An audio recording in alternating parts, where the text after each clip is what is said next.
What is happening? All right, so we're about to do some more editing here. And the reason why we're going to do some more editing is because I want to get this shoot out today. So we're about to edit this engagement shoot in Lightroom. Well, we're about to finish editing it.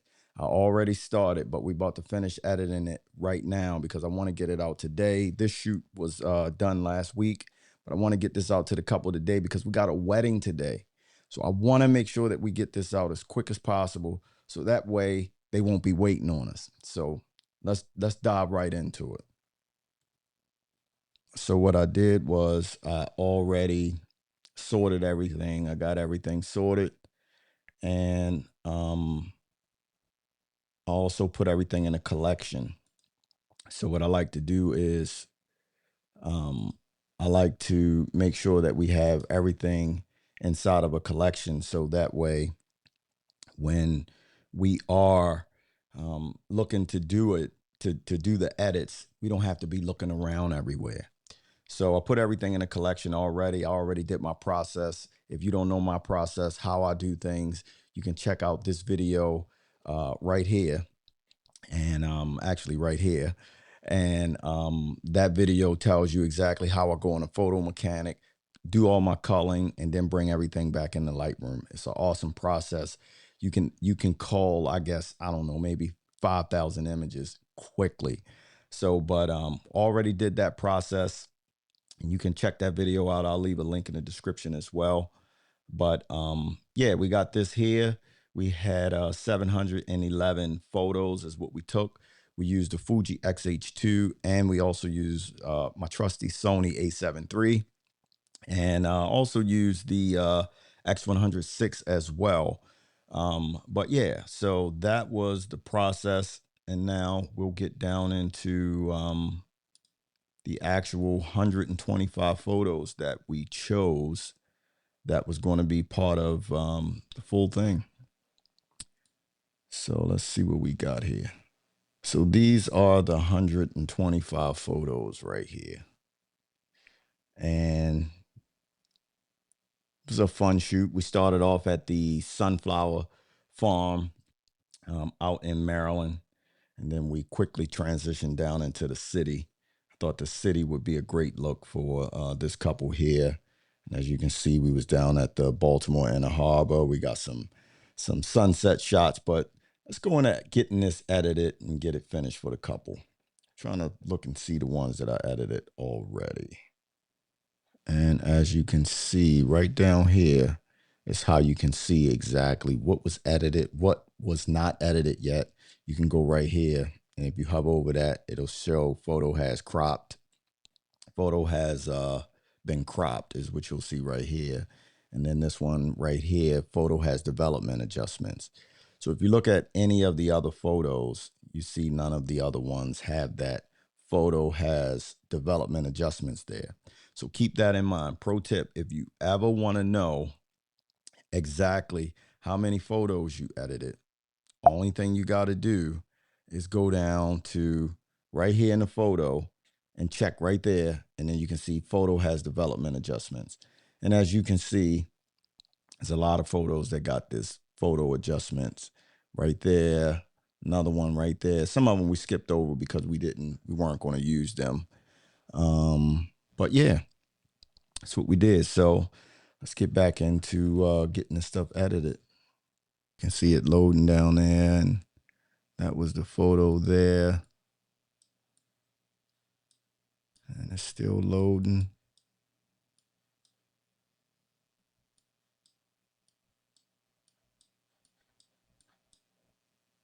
And that was shot with the Fuji 56 1.4. As you can see, nice and clean.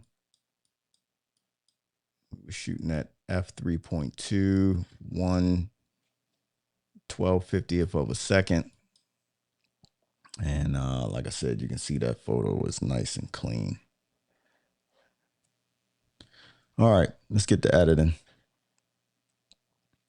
So we got that one done there. We used the Ostia Soft was the white balance profile, or the Fujifilm simulation that we used here.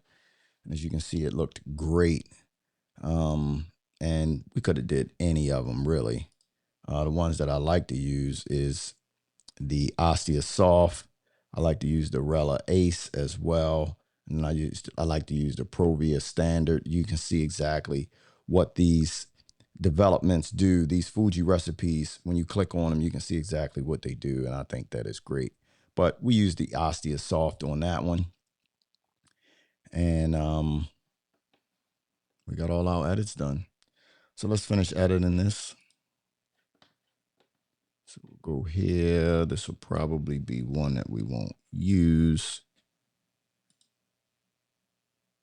And as you can see, the groom, he had on all white.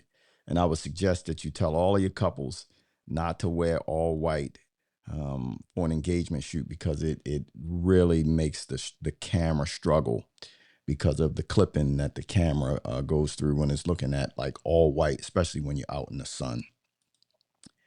So let's get this sorted a little bit. Give me 1 second. Let's go back to the library module. And I know we were down to almost like 100 photos. Let's turn the filter on, rate it. And as you can see, that jumped down to 95 photos because we only got the ones that is rated for 1 star. As you can see right down here, you can see we only got the photos rated for 1 star. I thought we was at 100, but we was at 95. So we stopped right around. All of those have development adjustments. So we were down almost to here. And this was done on the Sony. And you can see how nice and clean that is right there with the Sony. Looks great. And this one here was shot on the Sony as well. You can see how clean that is. That looks great. The Sony just does something different. The Sony, I don't know what it is, but that Sony does something different to the look of the photo. Let's just be honest here. Sony has the best autofocus system in the game. Nobody's messing with them. I think maybe a close second, maybe Canon. A close second, maybe Canon, but that's it. Outside of that, like, Sony has the autofocus on lockdown. And if you don't use Sony, I think you will even admit that yourself. Like, they have the autofocus on lockdown. I mean, look how clean this is. And this was shot at 1/4000th of a second, ISO 400 with the 85 f1.8. And I mean, it looks great. You know, compared to the Fuji, let's just do a quick comparison real quick. Let's turn on the filter up there. Here we go. All right, so let's go to the XH2. We did 27 photos on the XH2 and 65 on the A7iii. And we only chose 3 of the photos from the X100VI. The X100VI, as great as the X100VI is, it did struggle a little bit. It's not really for like run and gun stuff like an engagement shoot or wedding, in my opinion. It is a great camera, great colors. Fuji has the best color science. I think we would all agree. But the X100VI did struggle just a little bit. But that's either here nor there. But the XH2, let's just look at some of those photos real quick, just with the XH2 by itself. And this one here, you can see that's pretty clean, but it's just not as clean as what the Fuji, I mean, the A7iii gave you. It's just not there, right? It's just not there. I mean, it looks great. You know, the colors look great, you know, but when it comes down to what the A7iii gives you, now we're talking the A7iii is a camera that's what, 18, it's about 6 or 7 years old, the A7 III. And the X100, the XH2 is a 3-year-old camera. Came out in 2022, if I'm not mistaken. And, you know, you're talking about a full frame, you're talking about a crop frame sensor, nothing against either. I shoot both, love both systems, but the autofocus in the Sony is just, look how clean that is. It's just a world of a difference. We got to admit it's a world of a difference. You know, I listen, don't jump all on me because I shoot both. I shoot Fuji and Sony, but let's just admit the autofocus system on a Sony is just top notch. Look at that. That thing is so clean right there. Like, and that's zoomed into 100%. And it's just extremely clean. So, yeah. Let's go back to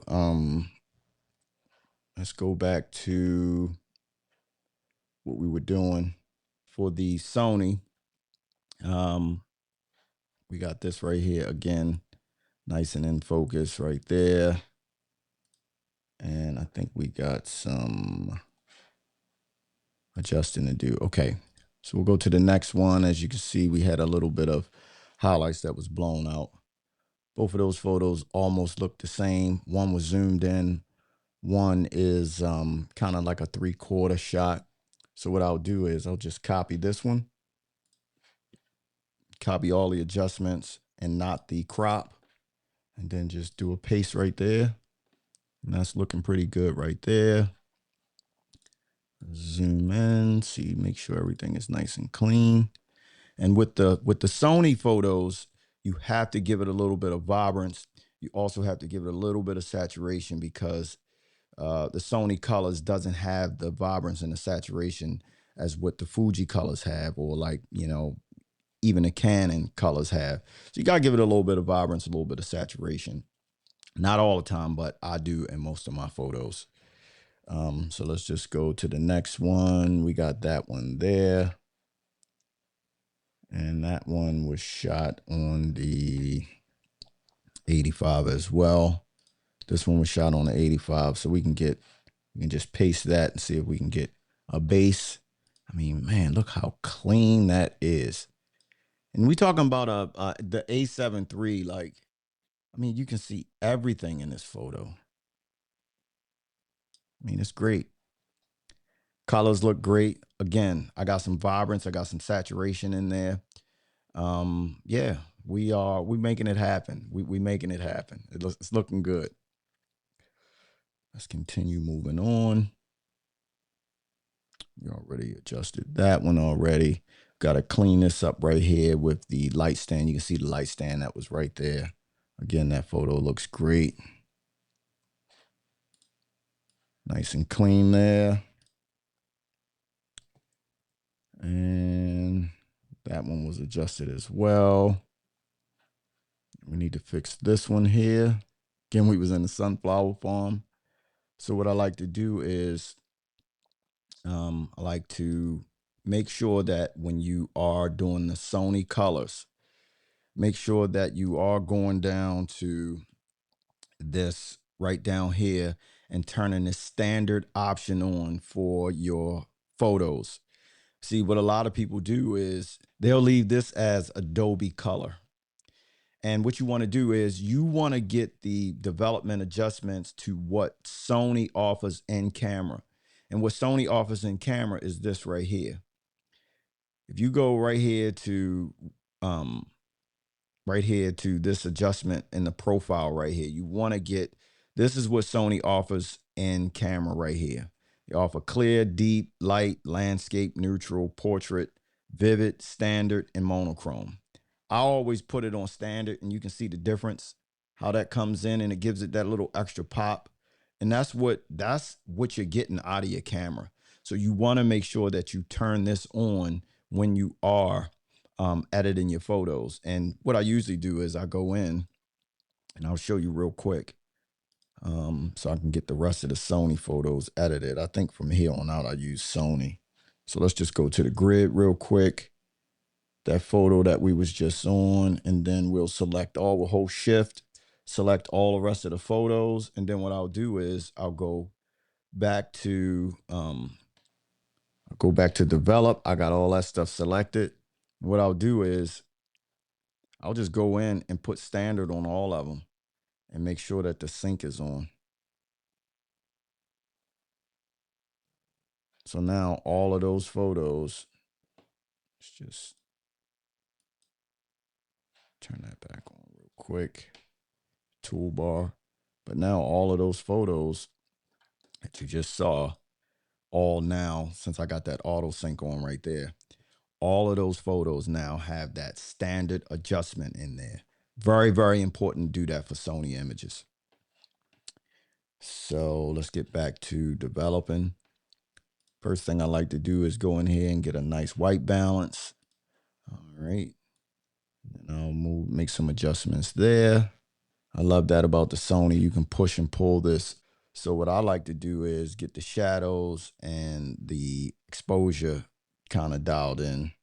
And sometimes really what I like to do is I like to just adjust the exposure just a little bit. And then I like to jump right down to the region. And I know a lot of people don't like to do this, but I like to get my shadows and all of that stuff in there real quick. So I like to do all of that adjusting. Then sometimes I don't even have to deal with the exposure really. But just jump back over to the shadows. You can see how that brings that in like that. Then I go down to the blacks, get the blacks in there. And in this situation, I got to take out a lot of the whites because he had on white. And make sure that you have this stuff turned on up here so that way you can see the clipping and the highlights and all that. So hide highlights, cropping, I don't want to do that. And then this is the blacks over here, right up here. So you make sure that you turn that stuff on. And then again, like to come down here and give it some vibrance because of the Sony. So you can see the difference that makes. Just, that's nothing. That's no vibrance there. And this is vibrance here. So I like to usually leave that between 15 and 20 and then give it a little bit of saturation. I like to keep the saturation at least half or almost half of what the vibrance is. And as you can see, if you look at a before and after, that's before, after, before, after, before, after, before, after. So as you can see, we gave that photo a little bit of pop. I do think that she may be a little too orange for me there. So maybe I'll adjust that just a tad, bring some more blues in there. Maybe like that. So, and I like that. I think that looks a lot more clean. The colors is popping right there. We got some nice shadows from the sunflowers on them right there. And we'll just continue editing. So I'll continue to get through this and we'll fast forward this a little bit. But yeah, that's how we do it.